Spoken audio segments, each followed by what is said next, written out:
Hey guys, welcome back to the channel. As you know, I hate being on camera. If you didn't know that, now you know.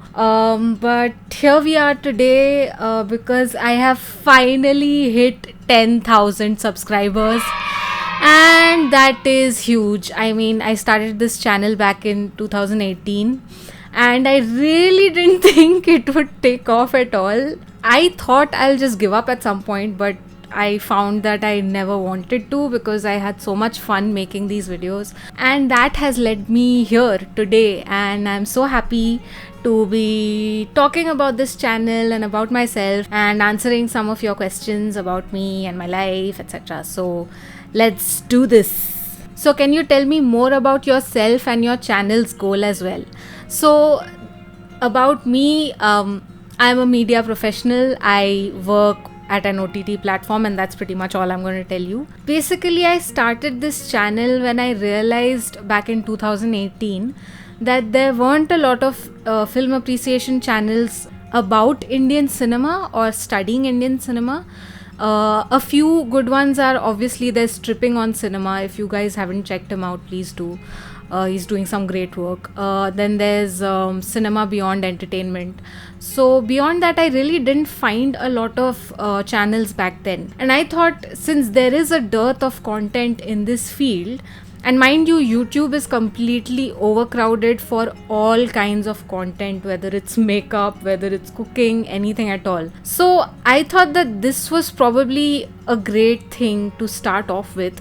Not that I could have done makeup tutorials. I found myself really craving some kind of a creative outlet because there really wasn't much going on in my life at the time.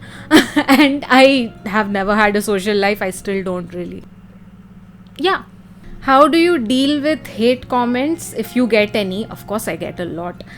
Does it affect your mental health? Absolutely. So you'll find that a lot of the times I don't reply to negative comments, but it's not because I have a problem. A lot of them are constructive criticism. I read every single comment there is. So if you're calling me some terrible names in the comments, I do read them. I read them and I do take in a lot of the criticism that you guys send my way, and I do appreciate that. I like to find out what's wrong with my content. If I have some kind of an explanation to make, I go ahead and do that sometimes in the replies. But mind you, I only reply to people that I really feel can understand what I'm talking about, whom I feel like I can explain things to. There are a lot of comments out there that are just pointless and who don't understand my content and have just found my content somehow. So I don't take any trouble replying to those. But if I value you as an audience member, then I definitely take your criticism seriously. And hate, to be honest, comes from very random people. I don't have any dedicated haters as such because I'm not that important. But yeah, it's always, you are free to disagree and all of that. Hate comments, can't shake it off. With the good comes the bad, so. आपकी power में रहेगी like chairman of censor board kind, तो Indian audience and cinema standard up करने के लिए क्या plan करेंगी, और OTT पे सेंसरशिप का इंटरफेरेंस के बारे में आपका क्या विचार है. एंड दे से दे love my videos. Thank you. Okay, ये सवाल हिंदी में है तो हिंदी में जवाब देती हूँ. सेंसर बोर्ड तो होना ही नहीं चाहिए क्योंकि उसका नाम सर्टिफिकेशन बोर्ड है टेक्निकली, लेकिन जिस तरह से ये बोर्ड काम करता है इसके लिए ही इसका नाम सेंसर बोर्ड पड़ा है. सेंसरशिप का जो प्रॉब्लम है हमारे देश में वो तो काफ़ी पहले से चला आ रहा है, लेकिन अब बोलना ही पड़ रहा है, इस रेजीम में थोड़ा ज़्यादा होने लगा है. तो पहले से ही तकलीफ़ ये हुई है कि किसी भी इम्पॉर्टेंट इशू के बारे में आप बात करने जाओ तो उसे सेंसर कर दिया जाता है, उसे बैन कर दिया जाता है. एक बैनिंग कल्चर है हमारे देश में जो किसी भी डेमोक्रेसी में नहीं होना चाहिए. तकलीफ़ ये है कि जो सच में प्रॉब्लमेटिक फिल्में होती हैं उन पर कोई रोक टोक नहीं होती. जैसे 90s में इतनी सारी फिल्मों में बलात्कार को एक एंटरटेनमेंट के तौर पे दिखाया जाता था, जो कि बहुत ही ख़राब है। आज के दिन भी ऐसी वाहियात किस्म की फ़िल्में आती हैं और इनका असर पड़ता है लोगों पे और लोगों को लगता है कि ये नॉर्मल है। इस तरह की फ़िल्मों को डिस्करेज करने के लिए कुछ करना चाहिए। मैं ये नहीं कहती कि उन्हें सेंसर करना चाहिए, लेकिन अगर ये सेंसर नहीं होते तो फिर आप एक उड़ता पंजाब जैसी फ़िल्म को कैसे सेंसर करने को कह सकते हो। OTT पे वैसे तो सेंसरशिप अभी कहा गया है, कुछ गाइडलाइंस दी गई हैं, अब आगे देखा जाएगा कि क्या होने वाला है। अब तक तो मुझे मालूम नहीं कि क्या होगा, पर देखते हैं। Film versus digital, your take on this? So I do believe that we have to adapt according to the times. So my father, he has been a photographer all his life, and he used to have all this equipment to develop film and all of that. The moment digital came in, he quickly adapted. He picked up a digital camera. He already knew Photoshop, and he started experimenting with Lightroom, etc. And he taught me that you have to adapt with the times. Does that mean that film has become obsolete? Absolutely not. Film serves its own purpose. In today's day and age, film being extremely expensive has to serve a creative purpose in the film. So for example, there's a video by the nerd writer about the film Mandy, starring Nicolas Cage, and he talks about how film grain has been used as a creative element in the film. So that's very interesting. So if you know that the film is in some way going to serve you, or if you are Christopher Nolan and have all the money in the world to make a film with film on analog cameras, then just go right ahead. No one's stopping you. But we shouldn't be bashing up digital. The world is digital now. Sticking to just analog is just a kind of nostalgia which will make us rigid, and we won't be able to move forward. And if we don't move forward, we need to remember that film itself, when it came out, was new technology, and I'm sure back then people were saying, should we be adopting a new technology like this? Is this evil? Is this terrible? What is this? And look where we are now. So I think we just need to keep going forward and maintaining the history that we have brought with us. Does that make sense? I don't know. Okay, this is a very important question that a lot of people ask me. I have mentioned this in some videos, but here goes.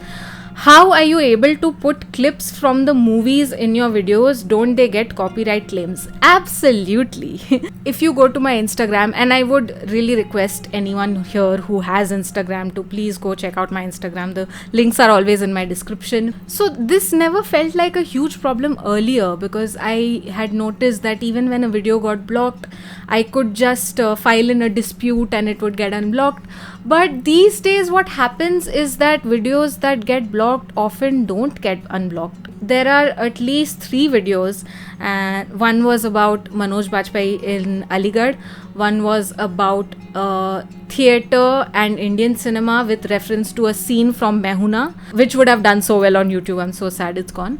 And one on Scam 1992, the opening sequences. So these are all now on Instagram, because thankfully copyright issues have not reached Instagram in as big a way as they exist on YouTube and Facebook. So that's why I'm still able to put these up on Instagram, but God knows what's going to happen in the future. So yeah, it's always a problem. I try to understand which production houses keep blocking my content and which production houses are more content creator friendly, and I try to stick to those. So in that process, do I end up not making a lot of videos? Of course. We are all losing out in the process, just because someone thinks that the 2 rupees I make out of my video is somehow going to profit their company if they block it. I mean, you could have just monetized my video and made money off of it, but oh well. What are your favorite foreign language movies? I always talk about Wong Kar-wai. Wong Kar-wai is a Hong Kong filmmaker, and all of his films are very close to my heart. I feel like I really connect with his style a lot. So I recently discovered Bong Joon-ho because of Parasite, and then I started watching his films, and Memories of Murder was also really, really lovely. I want to go ahead and watch a lot of Korean films like Train to Busan and stuff. Those are on my list. I feel like every language has its own personality and every culture has its own personality, film wise, and they always bring that. So when I'm watching a French film, I get that French feeling. When I'm watching an Iranian film, it's a different feel altogether. It's almost like a documentary.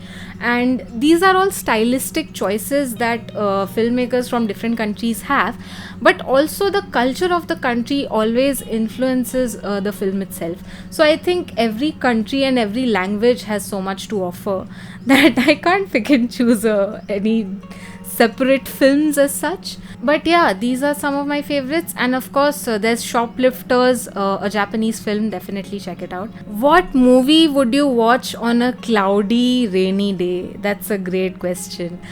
It really depends on what kind of a cloudy, rainy day it is.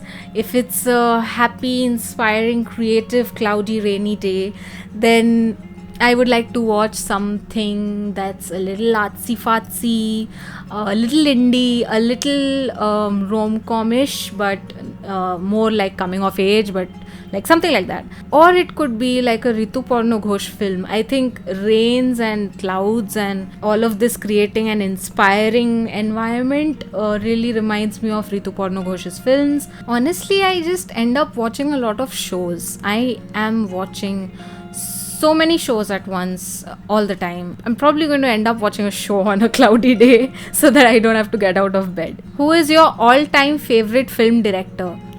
There are no favorites in my world. Of course, I can tell you the filmmakers who really inspire me when I think of my own style. So that would definitely be Satyajit Ray, Rituparno Ghosh, Vishal Bharadwaj, somewhat Anurag Kashyap also, and then Wong Kar-wai, like I said. So these people have definitely influenced me. I also realized at some point that David Fincher has influenced me more than I realized. I think Malayalam cinema is having a lot of effect on me, like slowly as I'm going through it. Mainly, like I said, culturally, it brings so much. It really adds a lot to your psyche as an audience or as an artist. So, okay, here we have a bunch of questions. Which is that one film that a lot of people love but you don't? That's a long list, but I never talk about films that other people love and I hate because I do not want to get lynched. That is not a David Lynch reference. I am just saying that. And to find that a lot of people have unsubscribed just because I don't like certain films that are supposed to be liked just for the sake of it. Look, I believe that you should just not force yourself to like anything because you can't like something just because people told you to. The fact is that every audience member is unique and your experiences in your life are unique and they define what you like and what you don't like, and society should not be able to define that. And even if you hate a classic, your views are completely pertinent. Do not let anyone tell you otherwise, because what you think of that film also says a lot about that film. So yes, I will not tell you which films I hate that you love. What film did you enjoy a lot but most people dislike? There are so many films. There are so many. I mean, I liked Choked, like a lot of people didn't. I liked Man Marziyan by Anurag Kashyap. Yeah, everyone's gonna say I have an Anurag Kashyap bias, sure. I also liked every single film by Vishal Bharadwaj. I think a lot of people don't like Saath Khoon Maaf. A lot of people don't like Matru Ki Bijli Ka Mandola. I really loved it. I loved Filori. If anyone remembers what that film was, Filori was a really nice film. Please watch it. Aya was a really fun film. There are problems in that film, but it's a really fun watch. It says a lot about female sexuality. I really loved Hasi To Phasi. That's a really sweet film, I felt. Maybe if I go back to it now, I'll find problems with it. Not the filmmaking related problems, but more like content oriented problems. But I mean, I think it's okay to enjoy films that nobody likes. And film appreciation is also considered an art in itself. With YouTube, there are many people making such content and they are pretty mainstream. Do you feel it is saturated? Is there a lack of original thought? What do you think is missing? So that's one question. I don't think it's saturated, at least in the Indian context. A lot of my friends are working on video essays and stuff. There's Filmkopath, and like I mentioned, Tripping on Cinema. There's also Discontent, by the way. They made a really good one on Border. It's not saturated at all, because I do feel everyone brings up a new perspective. I think a lot of times people confuse film criticism with film appreciation.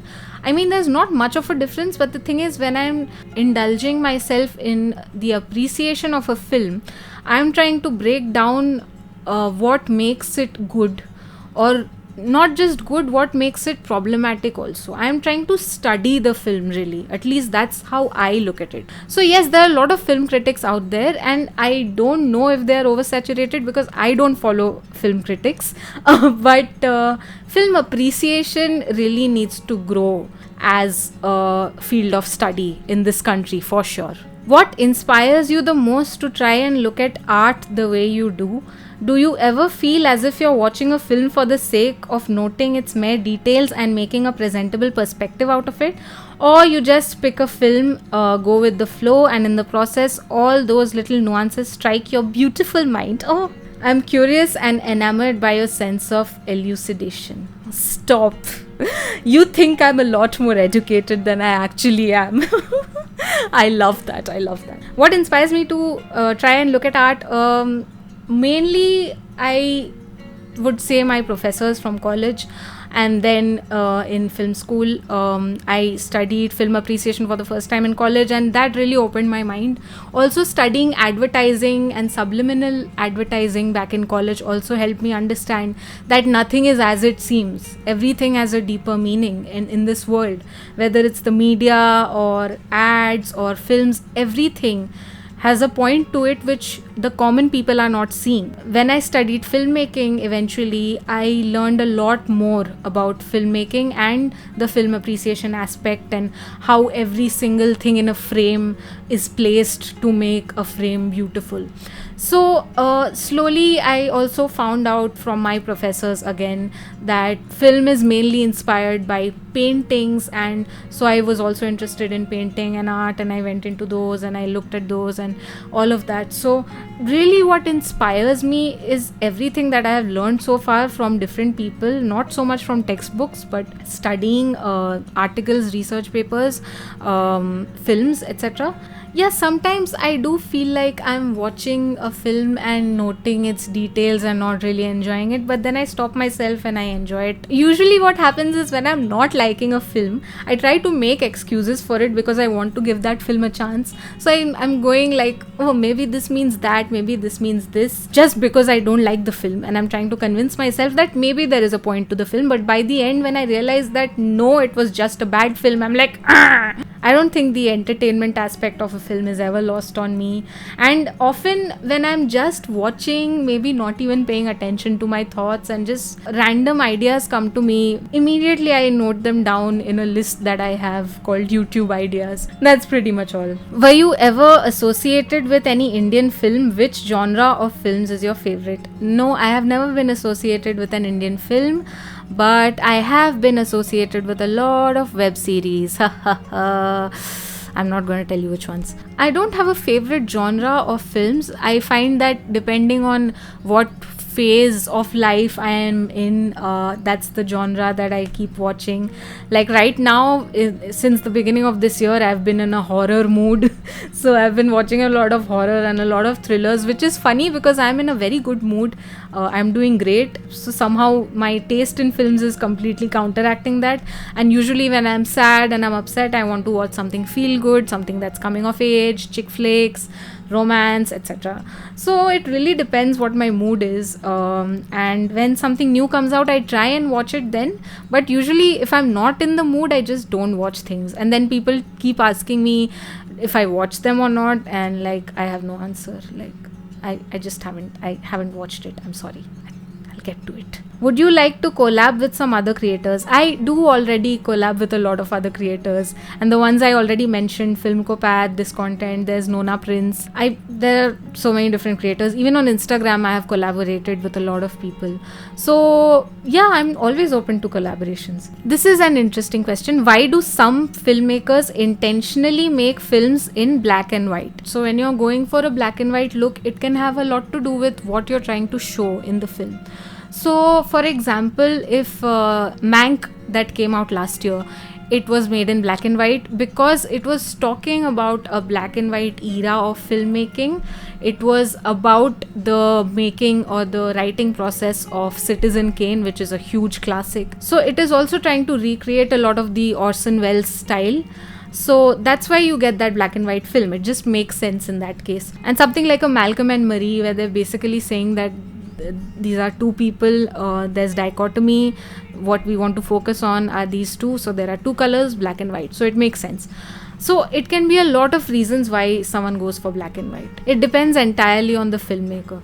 Can you rate an actor's performance just in one watch, or you rewatch the movie to analyze the performance? Also, what is great acting according to you? That's a good question. Firstly, I don't rate an actor, I don't rate films, I don't rate anything. But if you're talking about the performance of an actor, whether I like it or not, the first time you watch it, you will see it, right? So I definitely catch how good or bad an actor is the first time I see them. It's just that I have to watch it again to really see why I liked it. That's what a lot of people tell me, that, oh, I really like this film, but after watching your video, I realized what I liked about it. So to realize what I liked about it, I do have to rewatch that film and really break it down. So similarly, that's how it goes for an actor. What is great acting is just compassion, observation, understanding. Really, I feel like you have to understand people. Even if you're going to play a psychopath, you don't have to become a psychopath, right? But you have to understand why a psychopath behaves a certain way. Similarly, you have to have compassion for the person that you're enacting. So if you're playing like a Balram from the White Tiger, you have to understand why he's so pushed into himself as a character, why he's so small and humble, and how it shows on his body language. So you really have to empathize with the character, and for that you have to observe people around you. You have to have compassion for all kinds of people, including people you really dislike. You have to study them and understand what situation makes them the way they are. And once you understand that, and you can implement it on yourself, in your speech, in your body language, you're a great actor. So yeah. What mic and editing software do you use? Any advice on editing content on YouTube? I use, I've got it written right here. Let me see. I use the Mauno AUA04. This is that microphone. And I use Adobe Premiere Pro for editing. That's pretty much all I use. Sometimes I use Adobe Audition if there are sound issues, but yeah, I record my audios on Audacity because it's simple. Editing on YouTube, it really depends on what your content is. So I would definitely say the biggest thing would be practicing. I never really practiced, but I got my practice as I went along. So you will see that my editing has improved as I have gone ahead with more and more videos. It's pretty much about that, and you will figure out what your style is at some point. So that should help you out. Do you think that something that's derivative can be good cinema, or should directors always aim for originality? There is no such thing as originality. Okay, you have said here, like, one of the praises I heard on Tarkovsky is his ardent adherence to originality.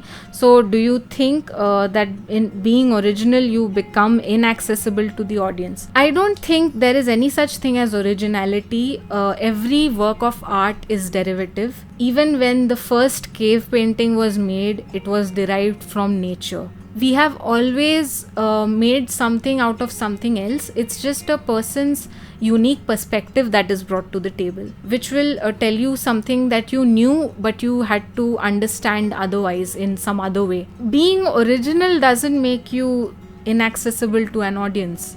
What makes you inaccessible for an audience is self-indulgence. When you don't understand your audience, when you don't care about your audience, and when you think your audience is stupid. If a filmmaker ever tells you that I only make films for myself, I don't care about anyone else, they are lying. The fact is that films are probably the only kind of art, I would say, that need an audience. You can draw for yourself, you can dance for yourself, you can make music for yourself, but a film always needs an audience. Whether it's a hall full of people watching Interstellar, or whether it's your mom watching a stupid presentation you made for her birthday, you need an audience for a film. That's what the purpose of a film is. I think I went on a tangent there. Oopsie. Your name, you can find out. There are ways. Just look around. You will find my name. I will not tell you. What do you do for a living, and is cinema a sustainable and financially equitable career option for an aspiring filmmaking student? Filmmaking is not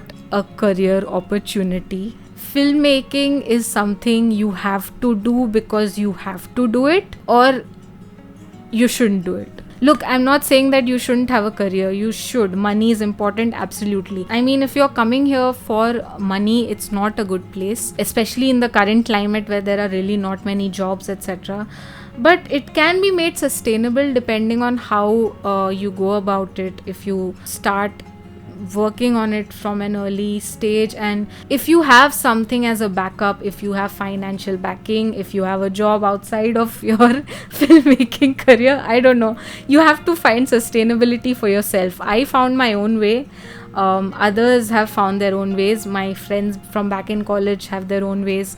A lot of them are freelancing as ADs, etc. A lot of them are directing their own ads now. So it really depends on you what you do with your passion for filmmaking. Okay, this is an important question. What do you think are ways to start a conversation around the abysmal lack of Dalit and Shudra without a Brahminical sugarcoating representation in in Hindi cinema?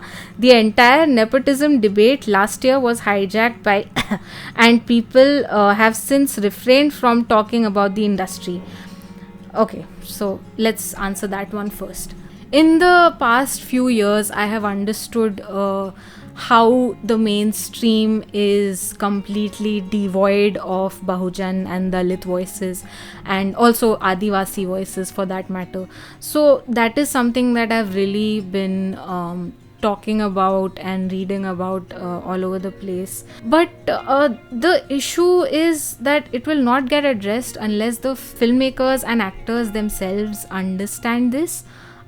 Because a lot of times what happens is, when you make a film about a Dalit struggle, it can become a Brahmin savior complex film, which is what I heard about Article 15. I haven't watched Article 15, but I heard that it's got a Brahmin savior complex. You know, a lot of times they're misrepresented. That Madam Chief Minister poster, she's standing with a broom, that was just outrageous. Like, you are defining who they are. That's not the point of the film even. Just completely misrepresenting Dalits in films is of course a big problem in our country. That's why you have something like Sairat, which is so important, where the caste issue is done so in such a layered way. There's a distinct lack of Dalit surnames, Bahujan surnames, etc. in films for characters. There is of course a lack of voices and actors from Bahujan and Dalit communities. So I don't know how it's going to change. I think any filmmaker who can be made to understand how important this is should become conscious themselves and change this, honestly. So yeah. Okay, and a far lighter question. Where do you think Hindi cinema has gone wrong in presenting history without taking sides, from the witty and unapologetic Shatranj ke Khiladi to manly hero, wicked villain, pretty princess narrative plaguing current period dramas? Firstly, Shatranj ke Khiladi is a Ray film. You cannot compare it to anything else, even from that time. So even at that time, you had other period films coming out which were random. But ultimately, the problem right now is the atmosphere in the country, honestly. The regime that we have elected is completely defining the mainstream narrative. For that reason, you have a lot of this Hindutva narrative entering the films that we are watching. So what is being sold to us today as history is actually fiction, complete fiction in some cases. At least, like, if you're a Bhansali, the reason I say good things about Bhansali ever is because he's constantly reiterating the fact that this is fiction. This is a fictional take on real events, maybe, but this is fiction. And that is important. But films like Tanhaji and Kesari and all these, they are all there's this militant nationalism streak to them, which are very problematic. This is only going to stop when the overall atmosphere of the country changes. Only then can things improve. Do you think movies like The Birth of a Nation from 1915 should be banned? That's a very good question. So, if you guys don't know, The Birth of a Nation is this film which is very important in the history of cinema. The reason this person has mentioned it is because The Birth of a Nation was very, very racist. It was demonizing black people, making them look like rapists and robbers and just terrible. And it was glorifying the Ku Klux Klan. And this led to actual lynchings in the US. Okay, and this is something that has been spoken about even in Black Klansman, which is a terrific movie, by the way. So it's very depressing when something like that happens, and such things have happened in the past because of films, and films can have that impact. However, today, The Birth of a Nation is an important historical piece of art. So studying it gives us an idea of what that time was and what that time led to. If at that time it had been banned, it would have been a good thing. Knowing that it has caused lynchings and riots and deaths of black people, if it had been stopped, that would have been good. But today it serves a different purpose. Today we study it to learn where we went wrong. And at the same time, the problem is that there was some good filmmaking in there, so that is also a reason why we study it today. So yeah, I think banning something from history is pointless. If something is really creating real problems in the real world, maybe. Do you think that we analyze too much and feel less in the context of cinema? See, the fact is that if you have to enjoy a film, you will enjoy it, even if you're studying it. And if you're not going to enjoy a film, you're not going to enjoy it. And unless you enjoy a film, you cannot properly analyze it. And if you really, really dislike a film, then you can properly analyze it because you dislike it, so you can learn what makes you dislike it. And that's also something I do. So ultimately, there's nothing wrong with analyzing, and a lot of people will tell you you're over analyzing. That's not a thing. You have your own lens, just look at it how you want. So you don't have to worry about losing the mystery of cinema and all of that. Unless you feel for the film, you can't analyze it. So yeah, don't worry about that. What is the purpose of cinema? I don't know. I don't know what the purpose of cinema is. Cinema was invented it was invented such a long time ago. I can't even name the year, honestly. But the purpose of cinema has changed over time. Okay, this is actually interesting. This is something that comes to mind. Back when cinema was new, earlier cinema became a point where there was expressionism, impressionism, Dadaism, and all of these isms of the artists movement in the 1910s and 1920s, which all influenced cinema. So it became just like paintings, where it was going through different artistic phases. And then the moment Nazi Germany became a thing, cinema took a new turn, and there was something called propaganda in cinema. So this lady called Leni Riefenstahl, I think that's how you say her name, she was making documentary films in Hitler's rule, and her purpose was to make Hitler look like a great god and leader, etc. And she did it very well. This is something we were taught by a professor in our class where she was teaching us documentary filmmaking.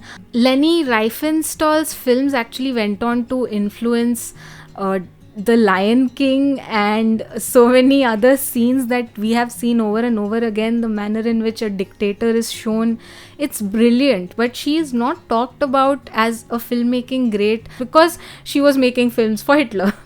So the purpose of film after that, after this propaganda stage changed to during Vietnam War, there was a lot of horror, and in India there was the left movement happening, and there were films in the 60s 70s, I think, that were very worker oriented, anti-capitalist and all of that. And today films, as we know, are serving as a right-wing propaganda tool for a large part, and the ones that are critiquing this propaganda are the ones being shut down. So what is the purpose of cinema? The purpose of cinema is to become art that documents history. Wow, I should write that down, dude. That was good.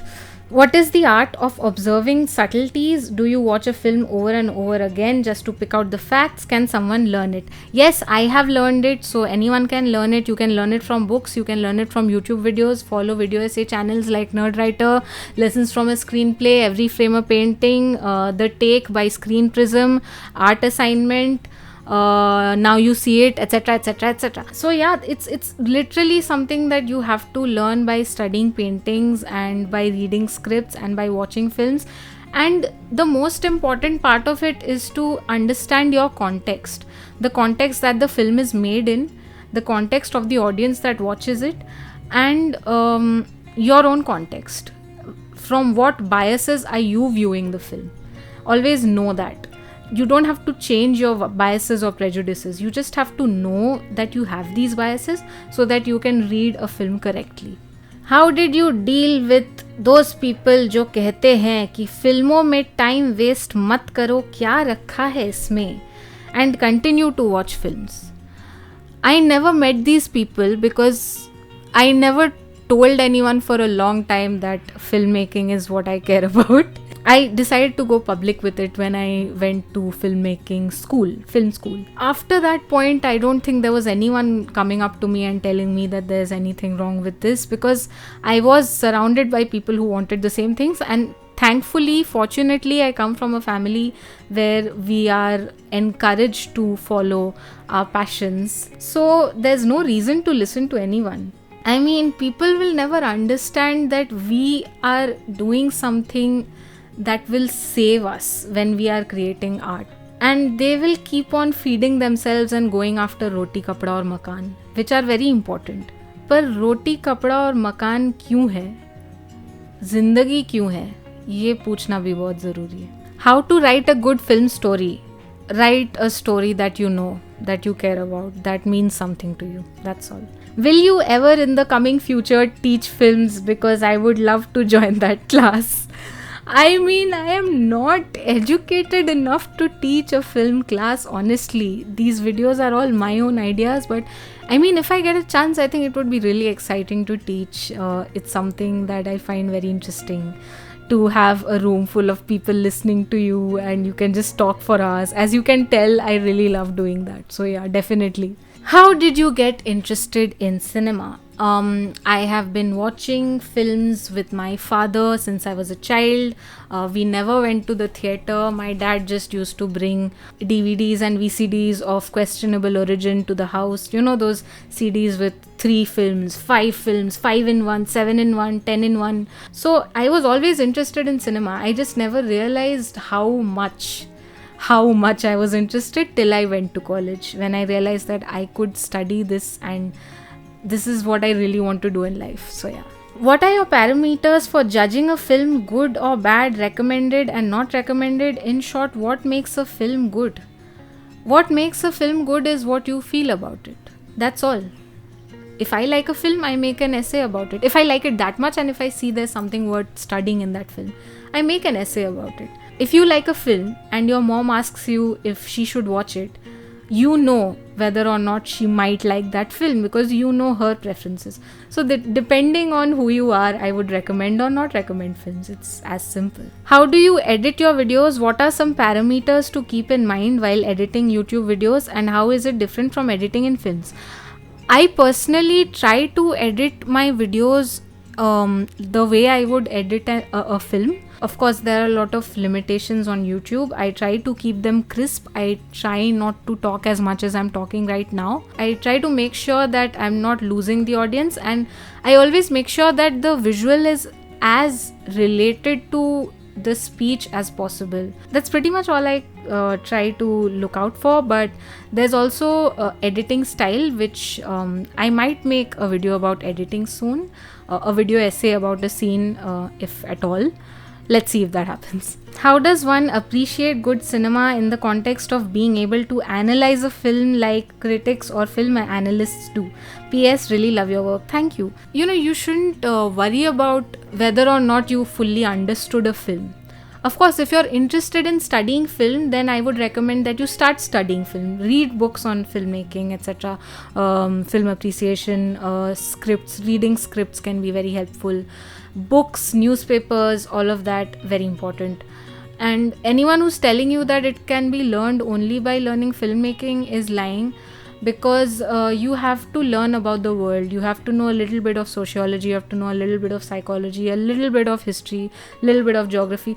Try and care about everything in the world. You just be a jack of all trades if possible. You don't have to know everything. You just have to have some surface knowledge, so that when you find something that relates to that surface level knowledge, you can dig deeper and find out more.